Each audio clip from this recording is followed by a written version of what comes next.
কি নাম যুবকটার? সবাই বলুন। আর হযরত বলুন, হযরত ওমর ফারুক। আগে হযরত ছিল না, ফারুকে ছিল না, শুধু ওমর ছিল।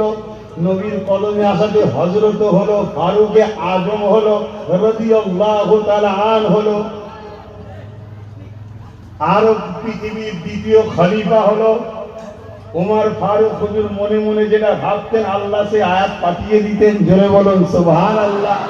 এরকম কমসে কম 15-20টা আয়াত হুজুর ভাবতেন আল্লাহ এরকম হলে খুব ভালো, এইসব যুবকদের বিরুদ্ধে আইন হওয়া দরকার। মদ যেমন আল্লাহ মদ ব্যান হওয়া দরকার, আগে মদ ব্যান ছিল না। একদিন হুজুর নবীকে বলেই ফেললো, হুজুর মদ ব্যান্ডের কোনো আয়াত আল্লাহ কি আয়াত পাঠাইনি, এই মদকে ব্যান করে দেওয়া দরকার। হুজুর হুজরাই গেছে, আয়াত এসে গেছে মদ ব্যান। জোরে বলুন সুবহানাল্লাহ। সেই